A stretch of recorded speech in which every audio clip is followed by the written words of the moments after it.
Mena kaore o tapu tapu taunati, ke mehia ētahi tapu tapu I tō kihini. He tikanga whakahirahira te kaihau kai mo te iwi whānui o Ngaitahu.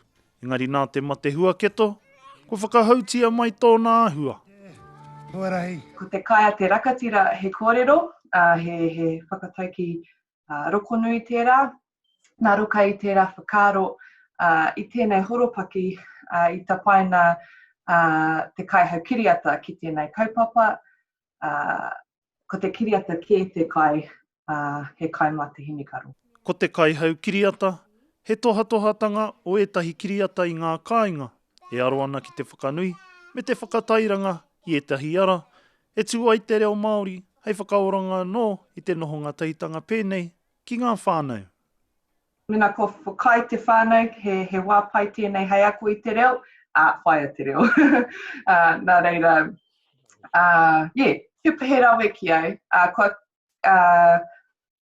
Ki te whānuitia e te kōkōmuka, te kura mō ngā mokopuna, e rā momo kāhui, e kaha tuku ana I nei momo rauemi ki te epuraki, nā reira te aho nei ai, he pai ki te tokomaha.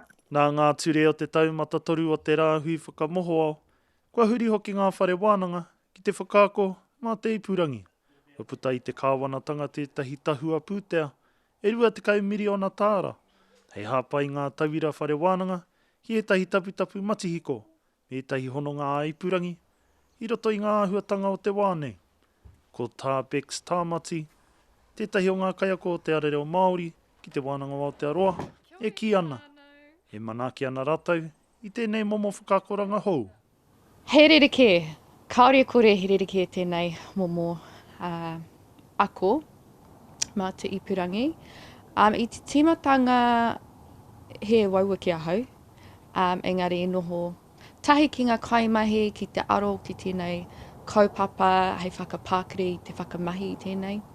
Ahakoa ngā wero, he hua hoki kairoto I te whakaako a ipurangi. Kei te whare Zoom, ara ko te Zui pia, ngā ruma whāti, ngā ruma iti, hei āwhina I tēnei momo mahi, nō reira ko tēnei wāhanga, he wāhanga whakahirehire kia hau.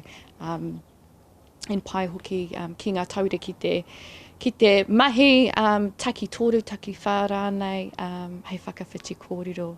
Ko te mea nui kia ora anō ai te reo, ki ka kaika o te motu whānui, hei reo matahiapo mō tātou katoa. E noho ki te kāinga, e ora tonu ai tātou. E tō tātou reo, anoho ki pea. Tāwhiriruru, Tahu News.